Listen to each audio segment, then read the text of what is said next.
Hello guys, तो हम लोग अनसुपरवाइज्ड मशीन लर्निंग का डिस्कशन कंटिन्यू करेंगे। अब इस वीडियो में देखने वाले हैं एक नया अनसुपरवाइज्ड मशीन लर्निंग एल्गोरिथम जिसको हम लोग बोलते हैं हायरार्किकल क्लस्टरिंग। अब के मींस क्लस्टरिंग ऑलरेडी हमारे पिछले वीडियो में हम लोग ने कंप्लीट कर दिया था। हम लोग ने देखा था व्हाट इज के मींस प्लस प्लस, कैसे क्लस्टर्स बनते हैं, कैसे सेंट्रॉइड्स बनते हैं और वो सारा का सारा प्रोसेस क्या है। अब बात करते हैं हायरार्किकल क्लस्टरिंग के बारे में। अब हायरार्किकल क्लस्टरिंग का जब भी हम लोग बात करते हैं, ये भी एक क्लस्टरिंग एल्गोरिथम है। लेट्स से कि ये मेरा इनपुट डेटा है, ठीक है। इसको जब हम हायरार्किकल क्लस्टरिंग अप्लाई करते हैं तो हमारा एंड गोल जो है बेसिकली ऐसे टाइप के क्लस्टर्स आएंगे। अब यहाँ पे भी आप देखिए, अगर मैं एक बेसिक डिफरेंस बोलूं के मींस के कंपैरिजन में, यहाँ पे कोई सेंट्रॉइड नहीं होता है, ठीक है। ग्रुप्स ऑब्वियसली होते हैं, यहाँ भी क्लस्टर जो है मेरे k इज इक्वल टू 3 है, but they will be no centroids, ठीक है। यही है डिफरेंस हायरार्किकल क्लस्टरिंग और के मींस क्लस्टरिंग के बीच में। बट फिर भी हमको समझना है कि हायरार्किकल क्लस्टरिंग में ये क्लस्टर्स कैसे बनते हैं। तो यहाँ पे हायरार्किकल क्लस्टरिंग का जब भी बात करता हूं मैं, तो दो टाइप के हैं, ठीक है। एक बोलते हैं हम लोग एग्लोमेरेटिव क्लस्टरिंग और एक बोलते हैं हम लोग डिविजिव क्लस्टरिंग, ठीक है। और इनका ज्योमेट्रिक इंट्यूशन समझेंगे। अगर इनमें से कोई एक का ज्योमेट्रिक इंट्यूशन समझ में आ जाएगा तो दूसरा वाला बहुत ही ईजी है आपको समझने के लिए। अब जो डिविसिव क्लस्टरिंग होता है बेसिकली, राइट, उसको डिविजिव मतलब क्या है, डिवाइड कर रहे हैं। एग्लोमरेटिव मतलब क्या है, कंबाइन कर रहे हैं, ठीक है। तो मैं आपको यहां पे एग्लोमरेटिव बताऊंगा, तो डिविजिव क्या होगा, उसका रिवर्स टाइप का पैटर्न होगा। तो चलिए क्विकली मैं आपको बताता हूं एक बेसिक एग्जांपल के साथ। यहां पे तो यहां पे मेरा एक डेटा सेट है, ठीक है। यहां पे मेरा एक डेटा सेट है। लेट्स से कि मेरे पास कुछ पॉइंट्स है। तो ये मेरा हो गया P1 पॉइंट, ठीक है। ये हो गया मेरा P2 पॉइंट और ये हो गया मेरा P3 पॉइंट, ठीक है। अब ऐसे ही करके मैंने यहाँ पे मेरा P4 पॉइंट बना दिया, यहाँ पे मेरा P5 पॉइंट बना दिया और यहाँ पे मेरा P6 पॉइंट बना दिया, ठीक है। तो लेट्स कंसिडर कि मेरे पास ये 6 डेटा पॉइंट्स हैं, ठीक है। अब ये जो 6 डेटा पॉइंट्स हैं, हम लोग क्या करने वाले हैं, इसको बेसिकली हम लोग क्लस्टर्स बनाएंगे, ठीक है। तो क्लस्टर्स का क्या क्या स्टेप होता है मैं यहाँ पे आपको लिखते जाता हूँ। तो पहला स्टेप जो clustering, hierarchical clustering basically clusters बनाने का जो स्टेप्स फॉलो करता है वो हम लोग करने वाले हैं। और ये स्पेसिफिकली जो स्टेप्स है ये एग्लोमेरेटिव क्लस्टरिंग के लिए, ठीक है। डिविसिव वाला इसका रिवर्स होगा, नीचे से ऊपर होगा इसका मतलब, ठीक है। तो स्टेप्स में सबसे पहला, for each point initially, we will consider it as a separate cluster। तो ये सबसे ज्यादा इंपॉर्टेंट पॉइंट है। मैं एग्लोमेरेटिव क्लस्टरिंग में क्या बोल रहा हूं कि फर्स्ट जो डेटा पॉइंट है हमारा, ठीक है, फर्स्ट जो डेटा पॉइंट है ये सब एक इंडिपेंडेंट क्लस्टर बनेगा, ठीक है, इंडिपेंडेंट क्लस्टर बनेगा। तो ये मैंने 6 क्लस्टर बना दे रहा हूं यहां पे सो दैट आप इसको देख पाए, ठीक है। तो ये मेरा हो गया टोटल 6 क्लस्टर्स, ठीक है। ये मेरा फर्स्ट स्टेप। अब जो सेकेंड स्टेप है हायरार्किकल क्लस्टरिंग में, find the nearest point and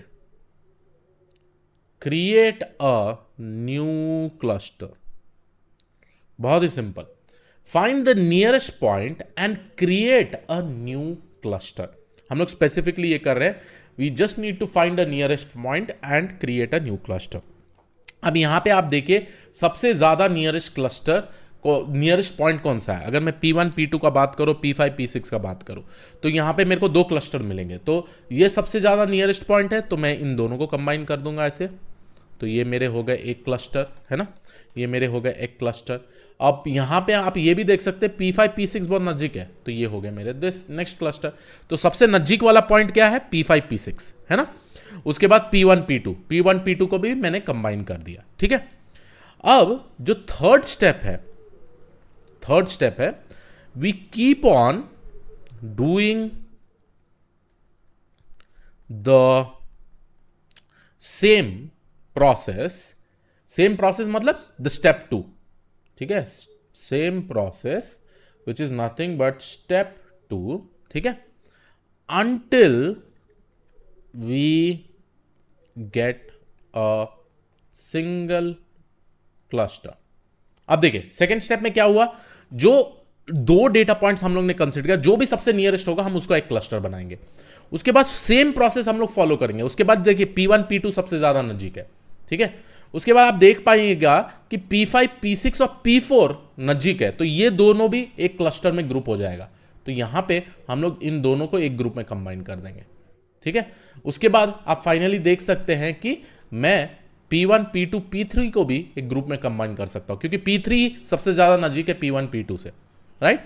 अब मेरे पास फाइनली दो क्लस्टर हो गए। अब ये दो क्लस्टर को मैं क्या कर सकता हूं, ये दो क्लस्टर को मैंने ऐसे कंबाइन कर दिया, तो ये फाइनली मेरा एक सिंगल क्लस्टर मिला, ठीक है। सबसे नियरेस्ट डेटा पॉइंट को मैं बेसिकली क्या कर रहा हूं, क्लस्टर्स बनाते जा रहा हूं। पहला मेरा सबसे ज्यादा नजदीक पॉइंट था P5 P6, मैंने इसको एक क्लस्टर बनाया। उसके बाद P1 P2 नजदीक था, मैंने इसको दो क्लस्टर बनाया, ठीक है। उसके बाद मैं देखा ठीक है P4 नजदीक है P5 P6 से, तो मैंने इसको एक सिंगल क्लस्टर बनाया। उसके बाद मैंने इसको बनाया। उसके बाद मैंने एक कंबाइन कर दिया पूरा का पूरा एक मेजर क्लस्टर में। अब जब हम कंबाइन कर रहे हैं, इसको बोलते हैं एग्लोमेरेटिव, ठीक है, एग्लोमेरेटिव। हम इसको कंबाइन करते जा रहे हैं, ठीक है। तो ये स्टेप्स जो हम ऊपर से नीचे फॉलो करते हैं, हम इसको बोलते हैं एग्लोमेरेटिव। और जो रिवर्स डायरेक्शन में हम लोग फॉलो करते हैं, पहली बात तो मैंने सारा डेटा पॉइंट्स को एक क्लस्टर में लिया। उसके बाद जो सबसे ज्यादा नियरेस्ट पॉइंट है उसको मैंने सेपरेट किया। इस अप्रोच को हम लोग बोलते हैं डिविसिव अप्रोच, ठीक है। तो यही बेसिक डिफरेंस है एग्लोमेरेटिव क्लस्टरिंग में और डिविसिव क्लस्टरिंग में। बट अभी भी मेरा क्वेश्चन हमको ये नहीं मिला भाई कितने नंबर ऑफ क्लस्टर्स बने। अब हमको ढूंढना है कितने नंबर ऑफ क्लस्टर्स। ये तो मैंने कंबाइन कर दिया। ऑब्वियसली मैं कैसे डिस्टेंस कैलकुलेट करूंगा, यूक्लिडियन डिस्टेंस यूज कर सकते हैं या मैनहट्टन डिस्टेंस यूज कर सकते हैं। बट इस काइड के डेटा पॉइंट्स में हम लोग बेसिकली यूक्लिडियन डिस्टेंस ही यूज करते हैं। अब अगर हमको फाइंड आउट करना है हाउ मेनी क्लस्टर्स, तो यहां पे हम बेसिकली एक कॉन्सेप्ट अप्लाई करेंगे और उस कॉन्सेप्ट को हम लोग बोलते हैं डेंडोग्राम। बहुत ही इंपॉर्टेंट कॉन्सेप्ट है ये डेंडोग्राम, ठीक है। तो मैं डेंडोग्राम को ना मैं यहां पे लिख देता हूं सो दैट आपको समझ में आ जाए, ठीक है। डेंडोग्राम करता क्या है, हम लोग वो चीज समझाने वाले हैं आपको अब यहां पे, ठीक है। तो लेट्स कंसिडर कि ये मेरे डेटा पॉइंट्स हो गए फिर से, ठीक है। अब डेंडोग्राम क्या करता है हम लोग ये समझेंगे, ठीक है।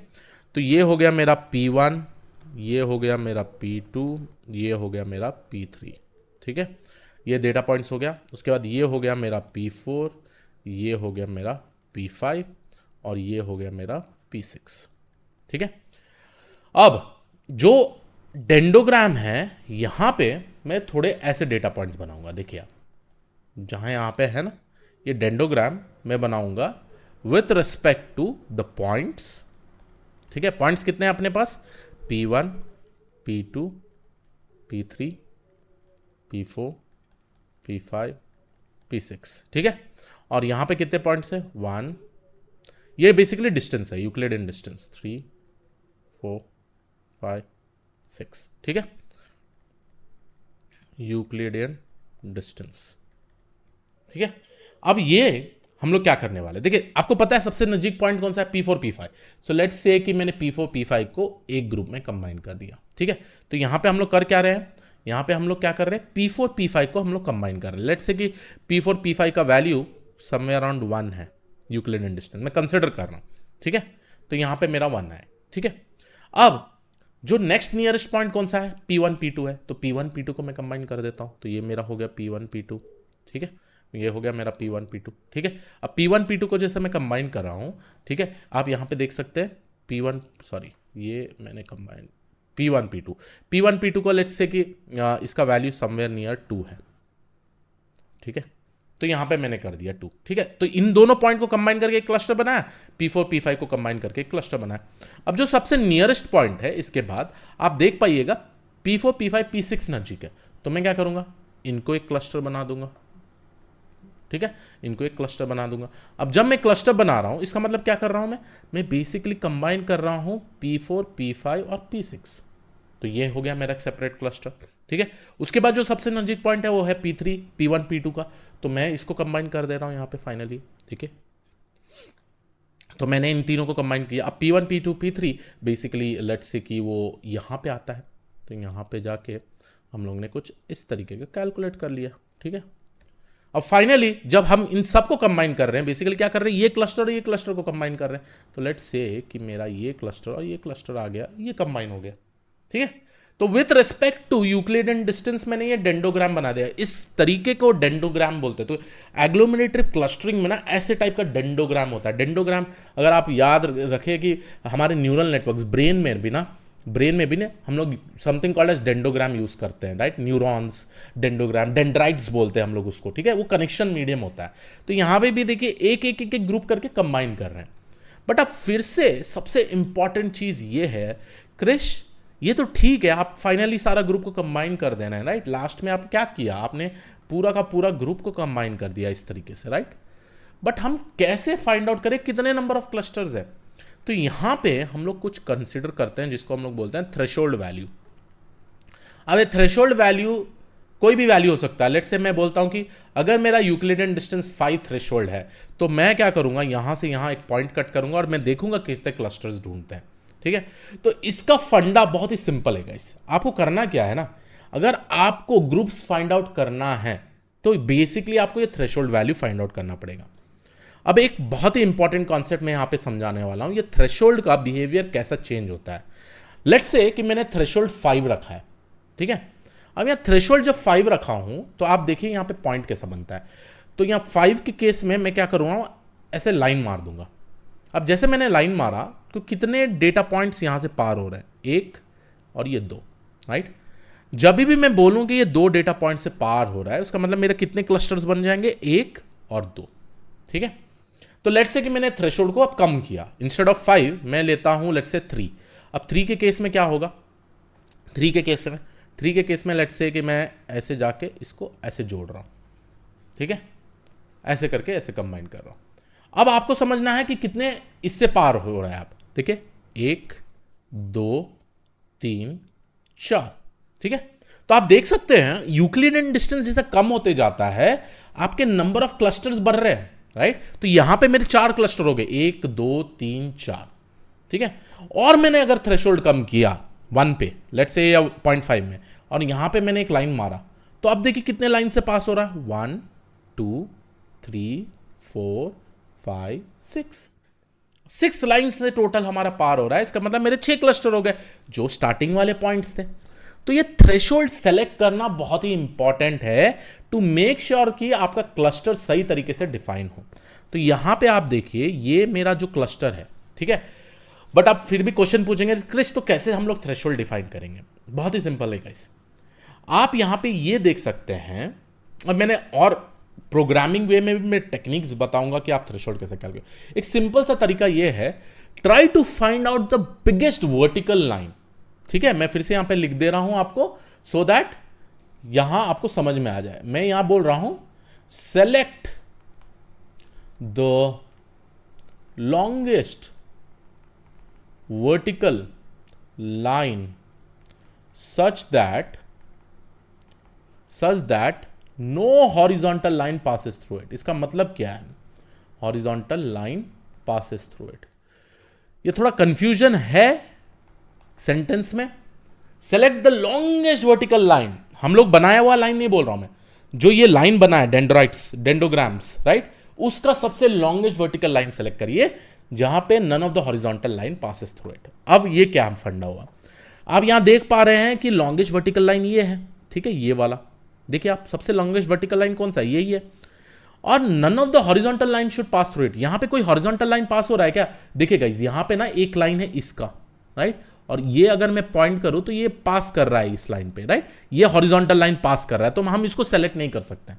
उसका नेक्स्ट वाला ये वर्टिकल लाइन मेरे को लंबा दिख रहा है, क्या हम ये सेलेक्ट कर सकते हैं, नहीं, क्योंकि यहां से हमारा ये वाला लाइन पास हो रहा है, ठीक है। क्या हम ये सेलेक्ट कर सकते हैं, नहीं, क्योंकि यहां से हॉरिजॉन्टल लाइन ऐसे पास हो रहा है। क्या हम ये सेलेक्ट कर सकते हैं, नहीं, क्योंकि यहां पे मेरा जो हॉरिजॉन्टल लाइन है वो ये पास हो रहा है, राइट। क्या हम बाकी सारे चीज तो नहीं कर सकते, क्योंकि यहां भी देखिए यहां भी पास हो रहा है।